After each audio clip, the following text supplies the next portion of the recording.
Alright guys, so you see my frustration with the last video. You know, my tank was destroyed, meaning the water was just disgusting. The tank looked horrid.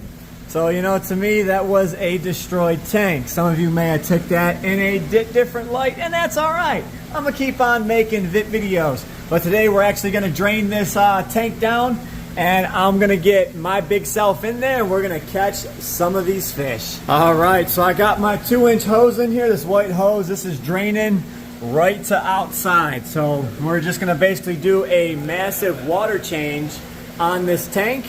And I'll be able to catch the fish out, and then we'll just refill it. We've been filling the pond, letting it get extra full. So there's basically extra water in the pond, which is acting as our reservoir right now. I've already got someone coming to take the plecos. I got some of the Oscars rehomed. We got a bunch of fish rehomed today, and you guys will see that on today's video as well.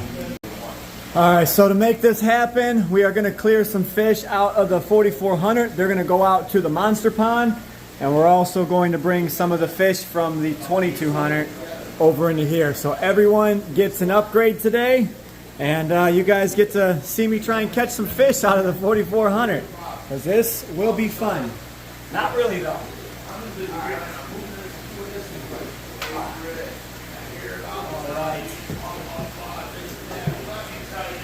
Whether or not I can make this happen, we shall see. I'm closing the door. He's still talking. I'm like, all right, bye. I can make it work. He wants to talk. You got to come into an agreement. It's okay for either of us to put in a block away. Right? Without any problem. I'll be right back. All right. Yeah, I see him. So I'm trying to get this iridescent shark right here. Only way to get him out is trapping him.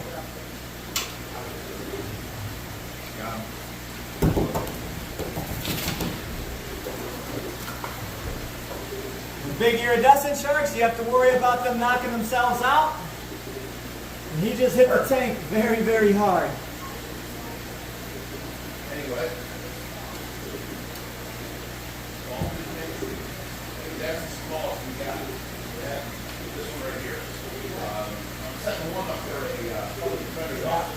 So let me get, I'll check that outside, and then if there's anything smaller, you know, I'll let you know.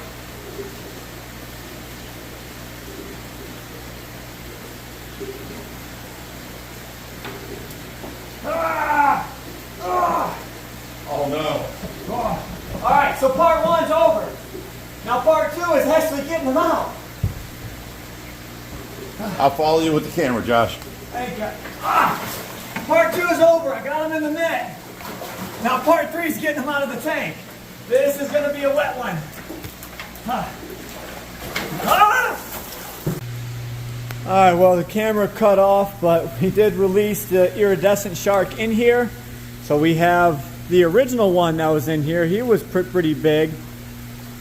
And that guy right there is the one we just added. Or maybe vice versa. He has no marks on him. He has a little mark on him. That might be from the net.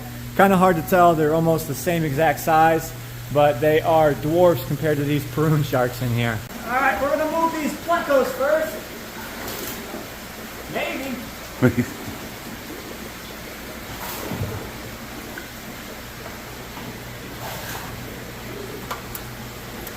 They're not very happy.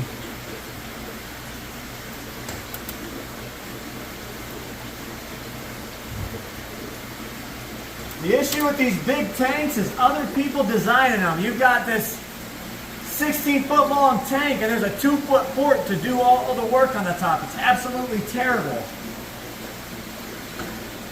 They're all on this side, so give me the big net, and we catch a catfish.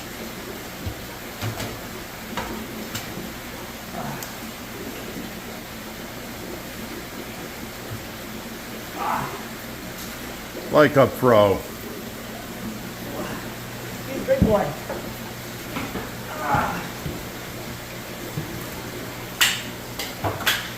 What that was. All right. And notice I used the soft net so he didn't chew himself up.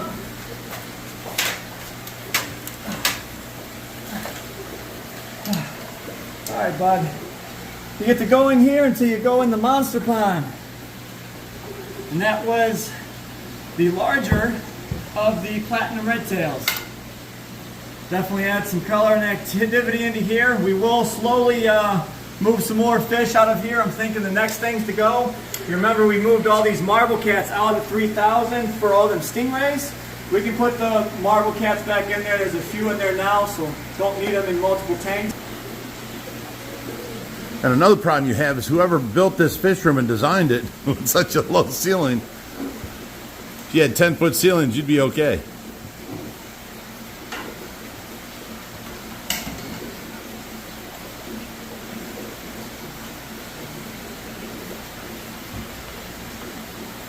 He went right out of the damn hole. Oh, there's a hole in it?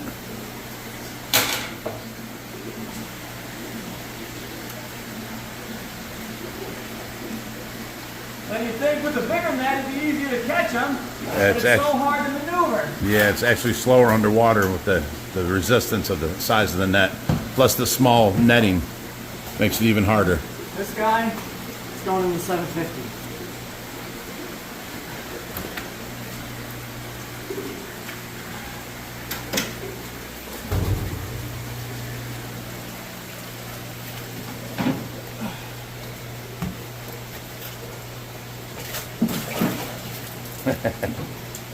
And you guys wonder why our glass is always dirty. It's just water spots because of all the splashing.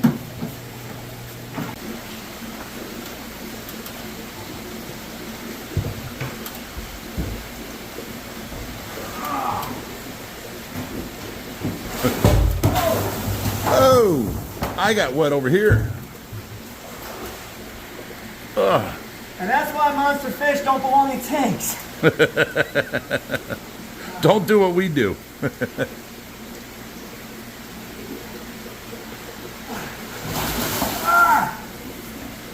The force of that is crazy.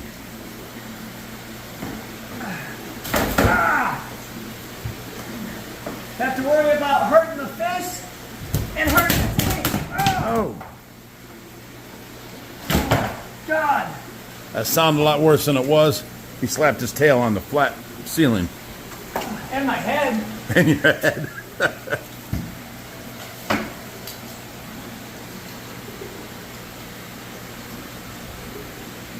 There you go.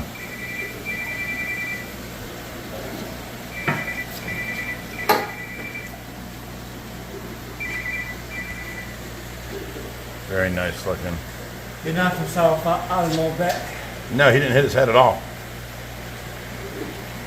That was inside the net. He hit the tail against the ceiling.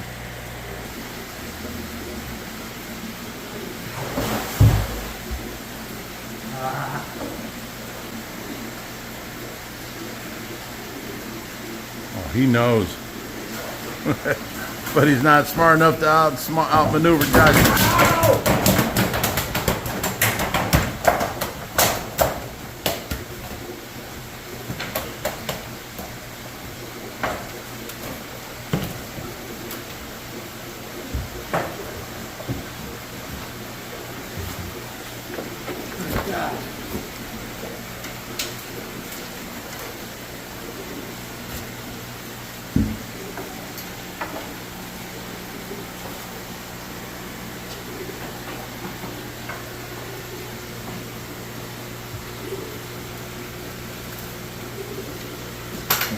And that there's the reason we don't let people take iridescent sharks that are anywhere near close to 30 inches unless they have at least a 300-gallon tub. Because they do that in transport, they die. Right, they bash their heads against it. And the 300-gallon tub is just for transport. Alright, so we got this redtail over here. Go ahead and snag him next. They're pretty easy to grab. And about a quarter of the weight, and none of the slapping and smacking. At least not as much. Oh, pull that off.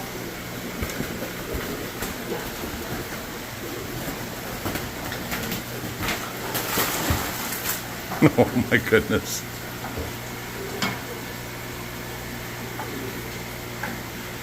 Hey, you know, So I'll tell you one thing, you know, people complain, you show too much work, not enough of the fish. I start showing nothing but fish. They complain about not seeing none of the work. Dude, I've learned you cannot please anybody. Just watch the damn videos.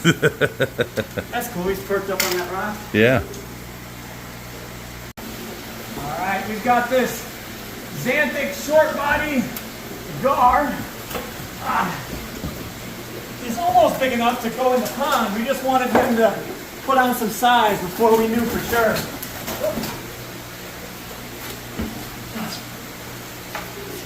Alright, buddy.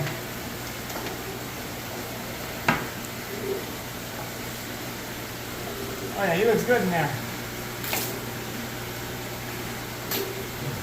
Making this tank interesting again. Alright. There we go. Last redtail, as you can see, Seth is working on corralling the fish to get in this corner so I can just come in and swoop them.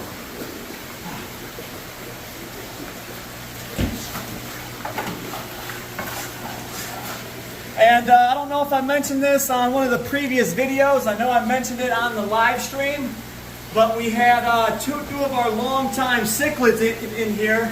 One was the Vieja Sins Pilas, and that thing was probably about 16 inches long. He ended up passing away. What was the other one? The other cichlid? The black belt or the Sinspilum? No, it was the Sinspilum and the Midas. Midas, yes. The Midas. The all white Midas, you guys all mistake for a flower horn. I told you guys for a long time that there's a bunch of fish in here that they're getting towards the end of their life expectancy, and the one we always thought it was going to be, he's still kicking, our boy Schwarzenegger. Yeah, he's way past his life expectancy. I mean, just them tinfoil barbs alone, when you're going on a... How big do you think they are? So the lemon barb in there, I pulled out, and they were over 17 inches long. So we're talking 17-inch tinfoil barbs. They're gonna be going soon. Well, we already lost 3 of our lemon barbs, so this last one he's, you know, any day now. That's the problem with having, you know, fish that people's had for 10, 15 years. And These guys are coming over into quarantine. Go ahead and just put this guy down here. Boom.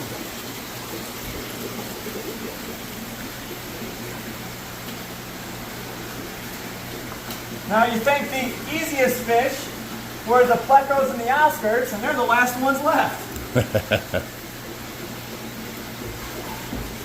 You got them.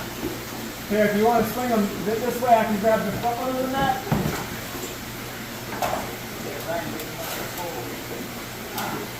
Go ahead and drop the net. All right. Another Oscar. Boom.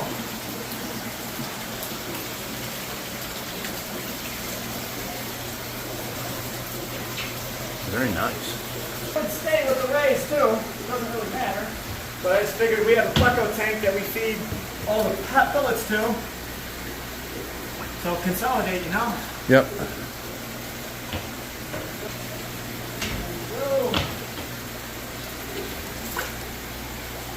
I will say they look nicer on that blue bottom. Yeah, buddy. And the arowana.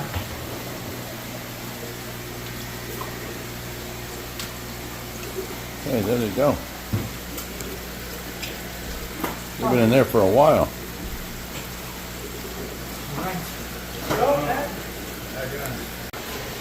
Alright, so I promised you guys content. Here's the 2200. Underneath the 2200 is this 4-foot sump. In here we have our pumps, all the biomedia, and then right over here is a 8-sock table. That's where the water comes in, goes through the socks. But one of the issues I'm having is, you see these plastic containers, they're used for media bags, and I'm trying to stick socks in there, so they're getting hung up. And then I got issues like that where the sock doesn't pop down. So I'm going to go ahead and cut these and make sure that my socks work right. All right, the fish all seem to be settling in nice. They got a little marked up from being netted out, but that's all right. Got the gar down here, the iridescents, and of course the red tails. So we got this hose now filling up to 2200 again. Of course, it's going to go cloudy. I just replaced all 8 socks, and they'll be cleared up in no time. The last socks were filthy dirty, but once the tank clears up, we'll be able to go ahead and start putting stingrays in. All right, while that's continuing to fill, you can see we put the Starburst Oscar in here. He's getting along fine. I just want to watch these two to make sure they don't pick on each other.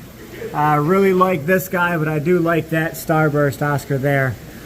So hopefully everyone gets along. The tanks will get back to clear, and you guys are going to have to join us in part 3 to see all the stingrays go into their new home.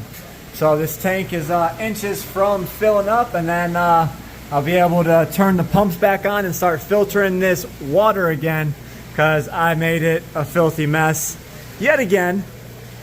Destroyed the tank again, but we still got the platinum arrow in here and this albino iridescent shark. Once it clears up, I'll start working on getting the rays in here. Like I said, all the socks have been replaced, filters have been cleaned. This was all just residual dirt that was in the sump. I put all the water coming from the 4400 into this 2200 and stirred up all the dirt in the sump and pumped it right back up to the tank. So now there should be none left, and it'll go through a nice fresh pair of fit filter socks. So like I said, join us in part 3 and you'll see all the beautiful stingrays go into their new home. As always, stay fishy, my friends.